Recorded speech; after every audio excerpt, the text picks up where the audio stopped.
പല ജില്ലകളിൽ നിന്ന്, കാസർഗോഡ് തൊട്ട് തിരുവനന്തപുരം വരെയുള്ള ജില്ലകളിൽ നിന്ന് വിശ്വാസികളുടെ ഒരു പരിചയത്തിന് നമുക്കിന്ന് തലസ്ഥാനത്ത് കാണാനായി. അങ്ങനെ എല്ലാം അവരുടെ വേദനകളും ആകുലതകളും പ്രാർത്ഥനകളും ആഗ്രഹങ്ങളും എല്ലാം ദേവിയിൽ അർപ്പിച്ച് ധൈര്യമായി സധൈര്യം അവർ മടങ്ങുകയാണ്. അവർ വന്ന ഇടങ്ങളിലേക്ക്, അവരുടെ വീടുകളിലേക്ക്, തലസ്ഥാന നഗരി അങ്ങനെ മടക്കയാത്രയുടെ തിരക്കുകളിലേക്ക് കൂടി പോകുന്നു. ഇപ്പോൾ വർഷാ വിജയം കൂടി നമ്മോട് ചെയ്യുന്നു. വർഷ ഇപ്പോൾ എവിടെയാണ് ഉള്ളത്? എന്താണ് അവിടെ നിന്ന് നമുക്ക് നൽകാൻ കഴിയുന്ന വിവരങ്ങൾ? സുഹൈൽ, ഞാനിപ്പോൾ ഉള്ളത് ക്ഷേത്ര പരിസരത്ത് തന്നെയാണ്. സുഹൈൽ സൂചിപ്പിച്ചതുപോലെ തന്നെ തിരുവനന്തപുരം മുതൽ കാസർഗോഡ് വരെയുള്ള ജനങ്ങളുടെ ഭക്തജന പ്രവാഹം തന്നെയായിരുന്നു ഈ 2 ദിവസം നമ്മൾ കണ്ടത്. അതിപ്പോൾ ആറ്റുകാൽ പൊങ്കാല അതിന്റെ അവസാന ഘട്ടം കഴിഞ്ഞു. ഇപ്പോൾ എല്ലാ ഭക്തജനങ്ങളും ആറ്റുകാൽ അമ്മയ്ക്ക് സമർപ്പിച്ച നൈവേദ്യങ്ങളുമായൊക്കെ വീട്ടിലേക്ക് മടങ്ങുന്ന കാഴ്ചകളാണ് നമ്മൾ കാണുന്നത്. അതീവ സന്തോഷത്തോടെ തന്നെ, സംതൃപ്തിയോടെ തന്നെ ആ മടക്കം എന്ന് തന്നെ പറയാം. അത് ഓരോ ഭക്തജനങ്ങളുടെയും മുഖത്തിൽ നിന്നും നമുക്ക് മനസ്സിലാക്കാൻ കഴിയുന്നുണ്ട്. അതുപോലെ തന്നെ ഇനിയുള്ളത് ഇവിടെയുള്ള ക്ലീനിങ് അടക്കമുള്ള പ്രവർത്തനങ്ങളാണ്. നഗരസഭ അതുമായി ബന്ധപ്പെട്ട് അതിൻ്റെതായ രീതിയിൽ എല്ലാ കാര്യങ്ങളും ചെയ്യുന്നുണ്ട്.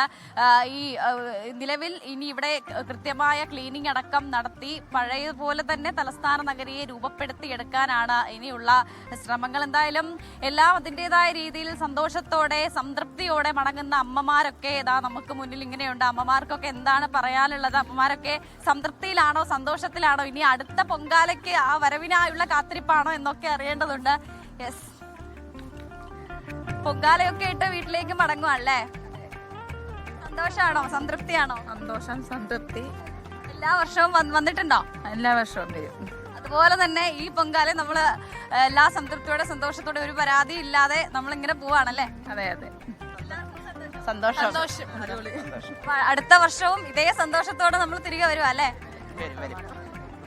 അതെ, അതേ ആഹ്ലാദത്തോടു കൂടിയാണ് ഓരോ അമ്മമാരും പൊങ്കാല ഇട്ട് അമ്മയ്ക്ക് നൈവേദ്യമായി അർപ്പിച്ച് തിരികെ വീട്ടിലേക്ക് മടങ്ങുന്നത്. ഇനി എന്തായാലും വലിയ ഉത്സവം, ആ തലസ്ഥാന നഗരിയെ ആഘോഷത്തിലാക്കിയ ഒരു ഉത്സവ ലഹരി, അത് ഇനി ഒരു വർഷത്തേക്ക് ഉള്ള കാത്തിരിപ്പാണ്. ആ കാത്തിരിപ്പ് ഒരു വർഷത്തിലേക്ക് നീണ്ട് വീണ്ടും ഒരു ആറ്റുകാൽ പൊങ്കാല വരിക, ആറ്റുകാൽ പൊങ്കാലയുടെ ആവേശം ഉൾക്കൊണ്ട് പുതിയൊരു ഉത്സവ ദിനത്തിലേക്ക് കടക്കുക, അതൊക്കെ ഒരു ആകാംക്ഷയുടെ കാത്തിരിപ്പാണ്.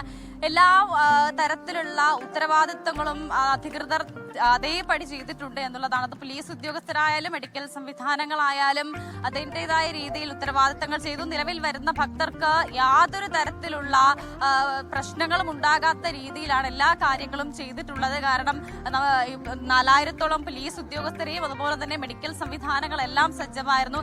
ഏതെങ്കിലും തരത്തിൽ ഭക്തർക്ക് ബുദ്ധിമുട്ടുണ്ടാകുന്നുവെങ്കിൽ അതിൻ്റെതായ കൃത്യമായ രീതിയിൽ ഒരു ഇടപെടൽ ഉണ്ടാകുന്ന തരത്തിലൊക്കെ എല്ലാ സജ്ജീകരണങ്ങളും ഒരുക്കിയിരുന്നു. അങ്ങനെ അമ്മമാരെല്ലാം സന്തോഷത്തോടെ സംതൃപ്തിയോടെ വീട്ടിലേക്ക് മടങ്ങുകയാണ്. അതിൽ ഒരുപാട് സന്തോഷത്തിന്റെയും അതുപോലെ തന്നെ ഒരുപാട് പ്രാർത്ഥനയുടെയും കഥകളാണ് ഓരോരുത്തർക്കും പറയാനുള്ളത്. ഓരോ ആഗ്രഹ സഫലീകരണവും മനസ്സറിഞ്ഞ് പ്രാർത്ഥിച്ച് തങ്ങൾക്ക് ജീവിതത്തിൽ സന്തോഷവും സംതൃപ്തിയും ഒക്കെ നൽകണമെന്ന് കണ്ണു നിറഞ്ഞ് മനസ്സറിഞ്ഞ് പ്രാർത്ഥിച്ചിട്ടാണ് ഓരോ അമ്മമാരും ആറ്റുകാൽ പൊങ്കാലയൊക്കെ പൂർത്തിയാക്കിയത്. വീട്ടിലേക്ക് മടങ്ങുന്നത്. അമ്മ എങ്ങനെയുണ്ട്? സന്തോഷത്തിലല്ലേ?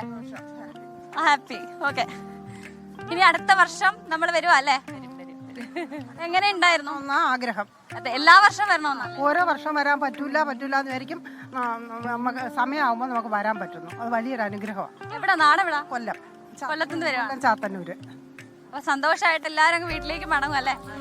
അങ്ങനെ തന്നെയാണ് കേരളത്തിന്റെ വിവിധ ഭാഗങ്ങളിൽ നിന്നെത്തിയ മനുഷ്യർ, ഇന്നേവരെ പരസ്പരം കാണാത്ത മനുഷ്യർ ഒരു പൊങ്കാല അടുപ്പിന്റെ ഇടയിൽ നിന്ന് സൗഹൃദത്തിലേക്ക് വരുന്നു. പിന്നീട് അതേ അടുപ്പിന്റെ ഇടയിലേക്ക് വരുമ്പോൾ അടുത്ത വർഷവും കാണാമെന്ന പ്രതീക്ഷയിൽ ആ സൗഹൃദം ഊട്ടിയുറപ്പിക്കുന്നു. അങ്ങനെ ഒരുപാട് സുന്ദര കാഴ്ചകൾ കൂടി ആറ്റുകാൽ പൊങ്കാലയ്ക്കിടെ നമുക്ക് കാണാനാകുന്നുണ്ട്. എന്തായാലും എല്ലാം ദേവിയിൽ അർപ്പിച്ചുകൊണ്ട് ഭക്തർ മടങ്ങുന്ന തിരക്കിലാണ് തലസ്ഥാന നഗരിയുള്ളത്.